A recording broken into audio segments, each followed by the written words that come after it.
तो सुबह के बजे 1:30 और दिन की शुरुआत होती है चाय पीने से। नमस्ते गाइस, स्वागत है न्यू व्लॉग में। तो बारिश की वजह से हम लोग को रास्ते में रुकना पड़ गया था। तो जब मेरी आंख खुली तो हम लोग पता नहीं कहीं तो पहुंच गए थे। तो फिर सुबह हो जाती है, हम लोग एक रेस्टोरेंट में जाते हैं, वहाँ पे फ्रेश होते हैं, चाय वाय पीते हैं।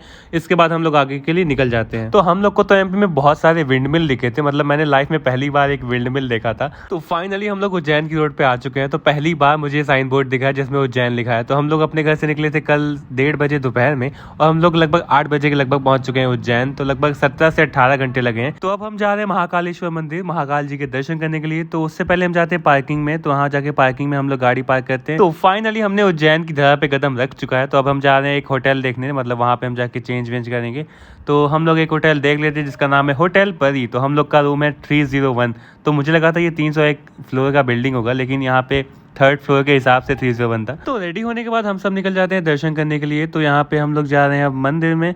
तो भाई बहुत चलना पड़ेगा उज्जैन में। तो मंदिर में जाने से पहले हम सब चंदन लगवाते हैं। तो एक एक करके हम सभी लोग चंदन लगवा लेते हैं। तो अब मेरा भी चंदन लग रहा है। तो अब हम लोग जा रहे हैं मंदिर में। तो हम लोग ने प्रसाद भी ले चुका है। अब हम जा रहे हैं मंदिर के लिए। तो जैसे ही आप आएंगे अंदर तो सबसे पहले आपको दिखेगा भारत माता मंदिर। तो उसके बाद अब हम जा रहे हैं मंदिर के लिए। भाई चलना तो बहुत पड़ेगा उज्जैन में, क्योंकि आपको दर्शन करना है। तो मतलब लगभग 1 से 2 किलोमीटर चलना पड़ेगा। और ये मैं बस एक तरफ का बता रहा हूँ, जब वापस आएंगे तो भी इतना चलना पड़ेगा, मतलब 3-4 किलोमीटर आपको टोटल चलना पड़ेगा।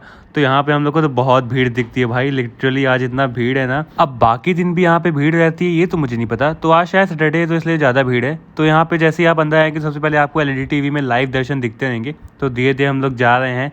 तो भीड़ तो काफ़ी है, लेकिन अब क्या करें, जाना तो पड़ेगा। मंदिर में तो हम लोग प्रवेश कर चुके हैं, लेकिन अभी भी यहाँ से ज्योतिर्लिंग काफ़ी दूर है। तो हम लोग आ चुके हैं वहाँ पे जहाँ पे महाकाल जी की ज्योतिर्लिंग है। तो अभी भी यहाँ तो और भी ज़्यादा भीड़ है, मतलब उसकी डबल भीड़ यहाँ पे है। तो धीरे धीरे एक एक करके हम लोग आ चुके हैं।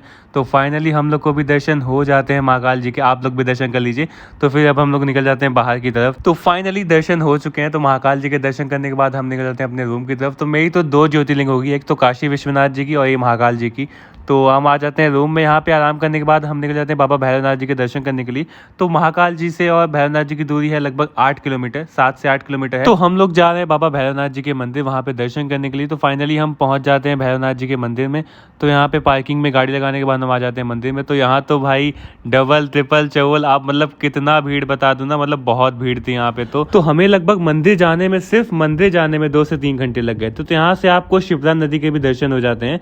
तो फिर फाइनली बहुत देर वेट करने के बाद हम लोग आ जाते हैं मंदिर की तरफ। तो फाइनली थोड़ी देर बाद हम लोग को बाबा काल भैरव जी के दर्शन हो जाते हैं। ये लीजिए, आप लोग भी बाबा के दर्शन कर लीजिए। तो इसके बाद हम लोग दर्शन करने के बाद निकल जाते हैं बाहर के लिए। तो अब बारी है उज्जैन को अलविदा करने की। तो बाय बाय उज्जैन, फिर कभी मुलाकात होगी। तो फिर भैया और पापा निकल जाते हैं गुजरात के लिए, हम लोग आ जाते हैं वापस से प्रयागराज।